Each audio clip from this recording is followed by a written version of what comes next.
राम राम सभी भाइयों को। तो कैसे आप सभी लोग? उम्मीद करता हूँ सभी अच्छे होंगे, फिट होंगे और फर्स्ट क्लास होंगे। आप सभी को बताना चाहूँगा, मेरा कल यानी कि 27 तारीख में SSC GD का मेडिकल फिट हो चुका है 23rd बटालियन ITBP सीमा द्वार देहरादून से। उसी के रिगार्डिंग ITBP जो सीमा द्वार देहरादून में मेडिकल चल रहा है, कैसा चल रहा है, कैसा नहीं चल रहा, कितने फिट हो रहे हैं, कितने अनफिट हो रहे हैं, और पूरा प्रोसेस DV से लेकर के एंड तक का, गर्ल्स एंड बॉयज़ दोनों का आपको सारा का सारा जो डिटेल है वो यहाँ पर दूंगा मैं। तो वीडियो में लास्ट तक बने रहना। मैं पूरी कोशिश करूँगा कि जितना भी मुझे नॉलेज है, जितनी भी मेरे नज़र में आया है वहाँ पर का पूरा खेल प्रोसेस जो है उसको आपको मैं यहाँ पर क्लियर करूँ। ठीक है, तो वीडियो में लास्ट तक बने रहना। सारे के सारे पॉइंट्स आपके क्लियर करूँगा, इंक्लूडिंग प्राइवेट पार्ट्स। ठीक है, सब कुछ A to Z, कोई भी दिक्कत आपको नहीं होगी। उसके बाद कोई वीडियो देखने की ज़रूरत आपको नहीं पड़ेगी। ठीक है, तो चलिए करते हैं इस वीडियो को आगे शुरुआत करूँगा एंट्री से। तो भाई सुबह 6 बजे एंट्री हो रही है नए लड़कों की, जो भी नए कैंडिडेट्स आ रहे हैं, और एंट्री हो रही है। चेस्ट नंबर आपको अलॉट हो रहा है और वहाँ पर एक ऑलरेडी सीरियल नंबर जो है वो पहले से फिक्स है। उसी के हिसाब से आपके जो है ग्रुप्स बनेंगे। 5 वहाँ पर ग्रुप्स हैं, M1, M2, M3, M4 और M5। M5 आपका है गर्ल्स के लिए और बाकी के जो हैं वो बॉयज़ के हैं। और ये जो है ना, ये सीरियल वाइज आपके रोल नंबर से या फिर सीरियल जो नंबर है उसके अकॉर्डिंग है। तो इसमें आप कुछ नहीं कर सकते, ये पहले से ही फिक्स है कि आपको किस डॉक्टर के पास जाना है। ठीक है, तो ये है एंट्री होगी। आप जितनी जल्दी जाएंगे उतनी जल्दी आपका जो DV वगैरह है वो होते जाएगा। सबसे पहले अब नंबर आता है DV का। DV का मैं देख रहा हूँ कई प्रकार के जो है रूमर्स हैं वो फैल रहे हैं। कोई कहता है भाई क्रूशियल डेट के 1 साल पहले तक का होना चाहिए, कोई कह रहा है नया बना के लाओ न तो बाहर कर देंगे।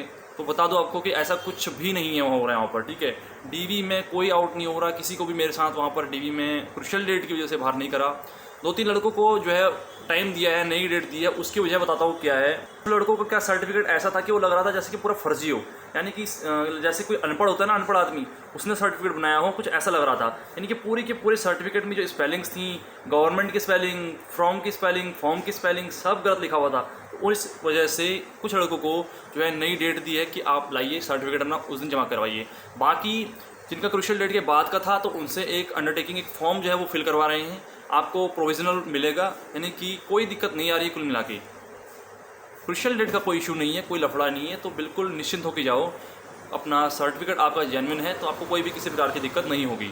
ठीक है, DV होने के बाद हो जाएगा आपका DV।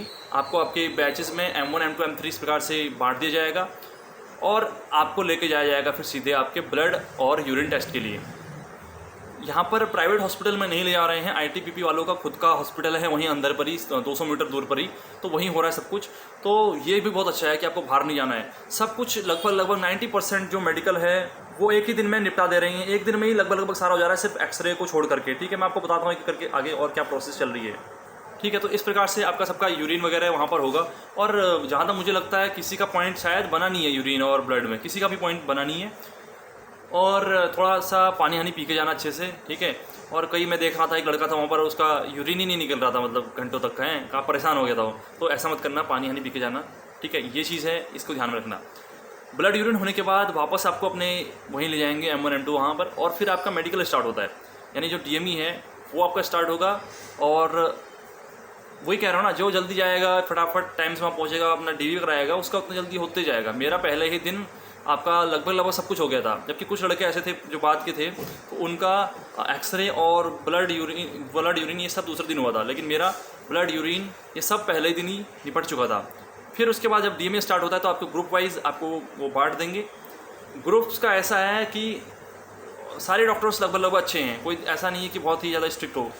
कुछ डॉक्टर्स जैसे कि मेरा M2 में था, M2 का जो डॉक्टर्स जो था वो भाई आँखों के मामले में थोड़ा सा स्ट्रिक्ट जरूर है ना। हिंदी का चार्ट वहाँ पर वो पढ़वा रहा था। अब सबसे पहले इसमें आपको बताता हूँ कि मेरा क्या क्या हुआ और कैसे कैसे हुआ है यहाँ पर DME में। सबसे पहले तो भाई हमें नियर विज़न और जो आपका कलर विज़न होता है वो चेक हमें करवाया था अंदर रूम में बुला के। उसमें वही इशारा टेस्ट है, कोई ज़्यादा जिसकी आँखें ठीक है तो उसे कोई दिक्कत होनी नहीं है कलर विज़न में। नियर विज़न भी एक छोटी सी किताब है, उसको क्लोज होकर पढ़ा रहे थे। तो ये तो कुछ सिंपल है, इसमें तो कुछ था नहीं, कोई भी बाहर इसमें हुआ नहीं हमारे साथ, किसी को कलर विज़न नहीं था मेरे साथ तो। ठीक है, ये हो गया एक एक करके सबका। फिर उसके बाद दोबारा से एक एक करके अंदर बुलाया, और जो आपके डेंटल पॉइंट्स हैं, दांत और आपका DNS और आपका कान, ये 2-3 चीज़ें हमारी उन्होंने फिर और चेक करी। और इसमें भी मेरे साथ किसी का कोई दिक्कत नहीं आया है। डीएनएस आपको पता ही है, माइल्ड डीएनएस सबका चलता है, कोई दिक्कत नहीं। कान आपके अगर क्लीन है, साफ़ सुथरे हैं, पर्दा फटा नहीं है तो कोई दिक्कत नहीं होगी। दांतों में आपके एक आध दांत अगर ख़राब भी हैं तो चल जाएगा, ठीक है। RCT वगैरह फिलिंग वगैरह आपने करा रखी है तो यहाँ पर सब चलता है भाई, कोई दिक्कत नहीं है ना। दांतों में मेरा खुद एक दांत जो है थोड़ा प्रॉब्लम थी, बट कोई होता नहीं उससे यार, मैं 3-4 मेडिकल फिट हो चुका हूँ, ठीक है ना। इतना मैं आपको ऑलरेडी पहले ही बताता हुआ आया हूँ कि कोई दिक्कत नहीं होती है। इतना होने के बाद हम सबका इतना हो जाएगा। फिर उसके बाद हमारा जो है डिस्टेंस विजन का हुआ। अब डिस्टेंस विजन मैंने कहा कि M2 वाला डिस्टेंस विजन में थोड़ा सा स्ट्रिक्ट है भाई, ठीक है। तो अगर आपको आँख में अगर प्रॉब्लम है और आप पढ़ नहीं पाते हैं, आप चार्ट याद करके जा रहे हैं, तो हो सकता है कि अगर आपका M2 में आता है तो यहाँ पर आपको थोड़ा दिक्कत हो सकती है, क्योंकि वो पता नहीं कैसे, लेकिन वो कैच कर ले रहे हैं कि ये याद करके आ रहा है, ठीक है। तो आप ये चीज़ अपना ध्यान रखना। कुछ लड़कों को आजकल आई फ्लू भी हो रहा है, आँखें लाल जो हो रही हैं आजकल, तो वो नॉर्मल है, वो फ्लू है भाई, जैसे सर्दी जुकाम खांसी है, तो उसमें आपको अनफिट करने वाली कोई बात नहीं है। आइज़ ड्रॉप वगैरह आप डलवा के आना आँखों में, मतलब पढ़ाई में पढ़ तो आप उसको सकते हो ना आराम से। फ्लू में आपके जो ब्लैक पार्ट है आपका कॉर्निया वगैरह जो है, इसमें कोई दिक्कत नहीं आती है, आप पढ़ सकते हैं। अगर आपकी आँखें ठीक हैं तो आपको फ्लू में कोई असर नहीं होगा, और अगर रेडिश दिख रही हैं तो उससे कोई दिक्कत नहीं है, बट आपको पढ़ना पड़ेगा। ऐसा नहीं कि आप 6/6 नहीं पढ़ो तो आँखों का कोई दिक्कत नहीं है। वही है, अगर आपकी आँखें ठीक हैं तो ठीक हैं, अदरवाइज़ फिर दिक्कत तो आपको होनी ही है। इतना होने के बाद भाई फिर हमारे कपड़े उतरवाए और फिर हमें लेके गए अंदर। अब यहाँ से हमारा जो है पूरा बॉडी का मेडिकल चेकअप स्टार्ट होता है। सबसे पहले बताता हूँ नौकनी का। नौकनी का में क्या है कि कुछ नहीं कर रहे, सिंपल सीधा आपको पहले खड़ा होने को बोलेंगे, उसके बाद एंगल बनाने को बोलेंगे। अगर उसको डॉक्टर को नॉर्मल लगता है तो बस ठीक है, ओके जाओ साइड हो जाओ। अगर उसको किसी पर भी डाउट आता है तो भाई फिर वहाँ पर वो थोड़ा सा आपसे मेहनत करवाएगा, आपको बैठाएगा, लिटाएगा। जब तक वो सेटिस्फाई नहीं होता भाई तब तक आपसे वो चेक करते रहेंगे, ठीक है। तो नौकनी में मेरे साथ सिर्फ एक लड़के को पॉइंट मिला था, ठीक है, बाकी कोई दिक्कत नहीं है। थोड़ा बहुत गैप है या अगर चिपक भी रहा है ना तो आप यार वहाँ पर मतलब ना ज़्यादा होशियारी मत दिखाना, ठीक है, बस फिट हो जाओगे, कोई दिक्कत नहीं है। फिर उसके बाद कैरी एंगल की बात करें तो कैरी एंगल का भी सेम है। सबसे वो हाथ है ऐसे हाथ आगे को करवाने को कह रहे थे, जिसका उन्हें लग रहा था ठीक है ओके है। बाकी जिसका अगर दिक्कत उन्हें लग रहा था ना, फिर वो अपने जो स्केल वगैरह था उनके पास मेजरमेंट वाला, उससे वो चेक कर रहे थे। अगर फिर भी उन्हें डाउट लग रहा था तो फिर वो पुशअप वगैरह सब कुछ करवा रहा था भाई, ठीक है। तो ये था कैरी एंगल का। कैरी एंगल में सिर्फ एक बंदे को पॉइंट मिला मेरे ग्रुप में, 1 या 2 को मिला है बस कैरी एंगल में भी। अब बात करूँ अगर मैं फ्लैट फुट की अगर बात करूँ तो फ्लैट फुट भी वो पानी हानी गीला करके बोरे वोरे पर वो करके कुछ नहीं था, गीला हिला कुछ नहीं करवा रहे, सीधे पैर पीछे को करवा रहा था। जिसका उसको डाउट हो रहा था तो उस पर उन्होंने क्या किया, सैनिटाइजर डाला और बोला चलने को बोला। तो मतलब जिसका डाउट आ रहा था ना सिर्फ उसी का ही वो डीप में चेक कर रहे थे, अदरवाइज सबका यार सिंपल हो रहा है, बहुत आसान हो रहा है। मैं आपको बताऊं मैंने अब तक 3-4 मेडिकल दे दिए हैं। ये ITBP सीमा द्वारा मुझे मेडिकल हो रहा है, ये मुझे सबसे आसान अब तक का लगा है, सबसे ईजी मेडिकल मुझे ये वाला लगा है, ठीक है। मैंने CPO का मेडिकल भी दिया पिछले महीने यहाँ पर 4th बटालियन SSB लखनऊ में, मुझे वो भी ईजी लगा। मैंने ITBP बरेली में भी मेडिकल दिया हुआ है भाई, वो भी उससे भी मुझे बहुत ज़्यादा ये आसान लगा है देहरादून वाला, ठीक है। तो ये चीज़ है, आपका फ्लैट फुट हो गया, आपके नॉक नीज हो गए, आपका कैरी एंगल हो गया, यहाँ पर कोई दिक्कत नहीं है। फिर उसके बाद आगे आपका जो है DNS का कुछ नहीं कर रहे। DNS में सिर्फ वो आपके नाक में टॉर्च मार के बस वो देख ले रहा है ऐसे ही, और कुछ नहीं है इसमें भी। कान में भी एक वो दूरबीन वाला जो लेंस होता है कान के अंदर डाल के वो आपके पर्दे चेक कर लेंगे, और कुछ नहीं है, ठीक है। उसके बाद नेक्स्ट जो आता है वो बॉडी वेट की बात करता हूँ। तो बॉडी वेट चेक नहीं कर रहे हैं यहाँ पर, बॉडी वेट कोई देख ही नहीं रहा भाई आपका, ठीक है। सिर्फ उन्हीं का देख रहे हैं जो बहुत ज़्यादा भारी हैं, हैवी हैं, या कोई फिर बहुत ज़्यादा पतला ही है ना।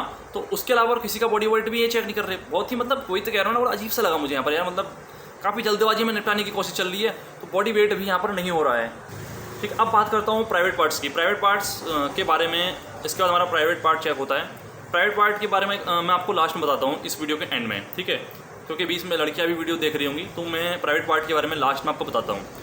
तब तक जो तो और बाकी जो चीज़ें हैं वो आपको पहले मैं बता देता हूँ। तो यहाँ तक जो था हमारा भाई डे 1 का जो मेडिकल था वो हो गया कंप्लीट। लगभग 7 या 8 बजे हमें फ्री कर दिया था वहाँ से रात को, यानी कि एक दिन में ही हमारा इतना सब कुछ हो गया था ऑलरेडी, ठीक है। अब डे 2 पर आते हैं और क्या हो रहा है वो बताते हैं आपको। अब डे 2 में सिर्फ हमारा एक्सरे होना था। सुबह हम चले गए, आपको लगभग 7 या 8 बजे रिपोर्टिंग की हमारे दूसरे दिन, और जाते ही हमारा एक्सरे वगैरह उन्होंने वहाँ करवा दिया। एक्सरे में देखो टाइम लगेगा थोड़ा, और सारा दिन आपको बैठना है वहाँ पर, फिर कुछ नहीं करना, सारा दिन आपको बैठना है, लेटना है, कमर दर्द आपकी करेगी, पैर दुखेंगे, बट बस यही है दूसरे दिन। और दूसरे दिन कोई काम आपको नहीं करना है। एक्सरे में आपको मैं थोड़ा सा बता दूं कि अगर आपको वहाँ पर बहुत ही बढ़िया ये यहाँ पर है, मुझे लगा और वो बढ़िया क्या है, एक बात बताता हूँ आपको मैं। सब लड़कों को एक्सरे हो रहा है जिसका उन्हें डाउट लग रहा है कि इसका कुछ प्रॉब्लम आ रखा है, यानी कि एक्सरे में अगर कुछ इशू उनको आ रहा है तो वो दोबारा से तुरंत बुला ले रहे हैं कि आओ दोबारा से अपना एक्सरे कराओ, कहीं आपने कोई गलत पोजीशन तो नहीं वहाँ पर बना ली, या फिर आपका जो है कुछ सच में इशू है या क्या है, ठीक है। तो उसको वो दोबारा से करवा रहे हैं। ये चीज़ मुझे बहुत अच्छी लगी कि आपका रीमेडिकल एक्सरे में जो रीमेडिकल है ना वो आपको बहुत ही कम मिल रहा है। इस वजह से मिले हैं, 2-3 को मिला है एक्सरे में भी, लेकिन उनके जेन्युइन प्रॉब्लम थी यार, तभी मिला है ना। 2-2 बार चेक करने के बाद भी अगर आपका कुछ दिक्कत आ रहा है तो मतलब आपको प्रॉब्लम है तभी तो ये बहुत अच्छी चीज़ लगी कि रीमेडिकल सिर्फ उन्हीं को मिल रहा है जिनको प्रॉब्लम है। और कैसे वहाँ पर खड़ा होना है, क्या होना है, वो आपको वहाँ पर खुद जो आदमी है वो बताएगा, डॉक्टर, ठीक है। और कोई दिक्कत नहीं है, ज़्यादा हवा छाती फूला मत लेना, नहीं तो हवा भर जाएगी यहाँ पर, उससे भी दिक्कत होगी। नॉर्मल अपना सांस रोक के खड़ा होना है वहाँ पर, यहाँ पर कमर पर हाथ रख के, ज़्यादा दिक्कत नहीं होगी यहाँ पर इसमें आपको कोई भी, ठीक है। तो इस प्रकार से एक्सरे सबका निपट जाता है। दूसरे दिन का मेरा जो है सिर्फ एक्सरे हुआ और रिज़ल्ट उन्होंने हमें दूसरे दिन भी नहीं दिया, यानी कि क्योंकि बाकी जो पीछे वाले लड़के थे उनका होते होते शाम हो गई थी और उनकी जो रिपोर्ट थी एक्सरे की वो आई नहीं। हमारा फिर हमें बुलाया तीसरे दिन, लगभग 10 बजे हम तीसरे दिन गए और सुबह से ही हमारा जो रिज़ल्ट था वो उन्होंने देना शुरू कर दिया था। लगभग 2 बजे तक हमारा जो है वो रिज़ल्ट तैयार होकर हमें दे दिया था। अब मैं बताऊँ कितने फिट हुए हैं कितने अनफिट हुए, जरा इसका आपको बता दूँ। लगभग हम 85 कैंडिडेट्स थे आउट ऑफ 100 लगभग हैं, और उस 85 में से लगभग इस मतलब 25 लड़कों को रीमेडिकल मिला होगा। 25 को कम से कम मिला है, एग्जैक्ट तो मुझे याद नहीं है, लेकिन हाँ लगभग 25 को मिला है, यानी कि 60 लड़के लगभग वो फिट हुए हैं। और लड़कियों का बताऊं तो लड़कियों में से सिर्फ हमारी जो मेरी डेट वाली थी उनमें उनका तो सिर्फ 2 दिन में ही निपट गया था। लड़कियों का सिर्फ 2 दिन में ही निपट गया था। उनमें से सिर्फ 3 लड़कियों को पॉइंट मिला है। उनमें से भी शायद एक लड़की का एक्सरे में था मेरे ख्याल से, और बाकी एक आध और रही होंगी।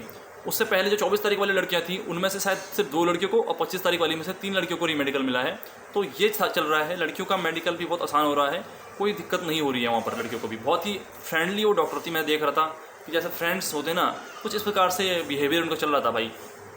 M2 M4 M5 ज़्यादा दूर थोड़ी थी, वो पास में ही खड़ी थी लड़कियाँ भी। हमारा आना जाना लगातार लगा हुआ था, ठीक है, थोड़ा टाइम पास हो जाता है घूमते फिरते, है ना। तो ऐसा है, लड़कियों को भी कोई दिक्कत नहीं होगी किसी प्रकार की।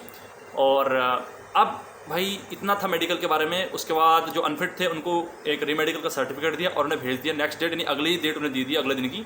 और जो फिट थे उनकी फ़ोटो खिंचवा के घर को भेज दिया। ये हो गया ख़त्म। अब मैं यहाँ से आगे आपको थोड़ा प्राइवेट पार्ट्स के ऊपर बता देता हूँ। जो लड़कियाँ हैं वो यहाँ से आगे स्किप कर सकती हैं, ठीक है भाई। तो चलिए करते हैं शुरू। प्राइवेट पार्ट्स में क्या है, आपको एक एक करके वो अंदर बुलाएंगे, आपको आपके अंडरवियर नीचे करने को बोलेगा, ठीक है। आपका सबसे पहले पीनस वो आप चेक करेगा, ठीक है। सबसे पहले तो स्किन आपकी जो है वो पीछे होनी चाहिए अच्छे से। आपको स्किन पीछे करने को बोलेगा, और स्किन पीछे करने के बाद वो जो आपके जो टेस्टिस होते हैं उनको हाथ में उठाने को बोलेगा, यानी कि वहाँ पर कोई दिक्कत तो आपको किसी प्रकार की हाइड्रोसिल वगैरह तो नहीं है, ये सब चेक करने के लिए वो देखता है, ठीक है। उसके अलावा ये चीज़ देखने के बाद वो खुद ही पता चल जाता है उसको क्या दिक्कत है नहीं है, ठीक है। पीनस में और जो आपके हाइड्रोसील या जो वेरिकोसील वेन्स है वो इतना चेक करने के बाद आपका पाइल्स वगैरह वो देखता है। पाइल्स वगैरह देखने के लिए वही है सिंपल, आपसे वो कहेगा कि क्या कहते हैं, थोड़ा इसको फैलाइए, झुक करके फैलाने को बोलेगा, और खांसने को बोल रहा था। सिंपल, बहुत ही नॉर्मल हो रहा है यार, कुछ नहीं है प्राइवेट पार्ट में, बताओ तुमको। मैं वो तुम्हारे प्राइवेट पार्ट चेक कर करके इतना परेशान हो चुका है ना भाई, रोज़ वही देख रहा है यार। एक लड़का था मेरे से पहले दिन का, उसको आपका जो है पाइल्स थी, लेकिन वो बच गया, उसका पॉइंट बच गया यार। वही चीज़ डॉक्टर्स रोज़ देख रहे हैं, वो भी पागल हो गए यार, रोज़ वही सब देखते हुए। 80-90 लड़के रोज़ आ रहे हैं वहाँ पर, है ना। और इतने दिनों से चल रहा है मेडिकल, अभी और चलना है। मुझे तो ऐसा लगता है कि आने वाले दिनों में ये मेडिकल थोड़ा और इजी हो सकता है, हो जाए, ठीक है। तो कुछ नहीं है, बहुत सिंपल है। अगर आपको कोई दिक्कत है भी ना, तो हो सकता है कि आप अगर थोड़ा चतुराई दिखाओ तो बच सकते हो, ठीक है। तो ये है, नॉर्मल हो रहा है सब कुछ, बहुत आसान है, इसके अलावा और कुछ नहीं है। मेडिकल आप फिट हो जाओगे 100%, मुझे इसका पूरा भरोसा है। और इस बार जो मेडिकल फिट होगा ना, उसके बहुत अच्छे चांस हैं कि आपका फाइनल मेरिट में भी नाम आएगा, ठीक है। तो ये था पूरा प्रोसेस ITBP सीमा द्वार का, देहरादून का। और मैं उम्मीद करता हूँ आपके जो सारी क्वेरीज़ हैं वो यहाँ पर मैंने क्लियर कर दी होंगी। और 1-2 पॉइंट मेरे साथ रह गया है, BP का और आपका वेरिकोस वेन्स का। तो इसमें भी कोई दिक्कत नहीं आ रही है, ठीक है। किसी को दिक्कत नहीं आ रही है, कोई प्रॉब्लम नहीं है। किसी का बहुत ज़्यादा है, 150 से अगर ऊपर आपका आ रहा है BP भाई, तो वही दिक्कत होगी। और वेरिकोस वेन में भी कुछ नहीं है, अंधेरे कमरे में तो वेरिकोस वेन चेक कर रहे हो जंप करा के, किसी को होता ही नहीं है। पहली बात तो बहुत ज़्यादा जब किसी का होता है ना, तो वही दिक्कत आती है, कोई दिक्कत नहीं है। ठीक है। तो ऑल द बेस्ट अब आप सभी को, जिनका मेडिकल आने वाले दिनों में है। बहुत लंबी वीडियो हो रही है, 14-15 मिनट हो चुके हैं ऑलरेडी, और इसको लंबा मैं नहीं खींचना चाहता हूँ, मेरा डेटा खर्च हो रहा है भाई, ठीक है, वाईफाई नहीं मेरे पास ठीक है। तो ऑल द बेस्ट, कमेंट्स कर देना कमेंट सेक्शन में अगर आपको कुछ भी जानकारी चाहिए हो, या मुझे टेलीग्राम पर आप मैसेज कर सकते हो, इंस्टाग्राम पर मैसेज कर सकते हो, SSC एग्जाम मंत्रा नाम से है इंस्टाग्राम पर भी। वो मेरी ये वाली आईडी है यूट्यूब वाली ना, मेरी पर्सनल आईडी में नहीं देता हूँ ऐसे, क्योंकि पर्सनल आईडी पर मेरे पर्सनल लोग होते हैं, तो उसलिए पर्सनल आईडी में नहीं देता हूँ। आप SSC एग्जाम मंत्रा पर मुझे डायरेक्ट मैसेज कर सकते हो, या फिर यहाँ कमेंट सेक्शन में कमेंट कर सकते हो। मैं आपकी क्वेरीज के आंसर करने के लिए हमेशा रेडी हूँ, ठीक है। तो ऑल द बेस्ट। जनरल और EWS के जितने भी कैंडिडेट्स बचे रह गए हैं, आपको सभी को ऑल द बेस्ट। मेडिकल पास होकर आना है और इस बार फौजी बनना है, ठीक है। फिर मिलते हैं अगली वीडियो में नई वीडियो के साथ, तब तक के लिए बाय बाय, टेक केयर, जय श्री राम।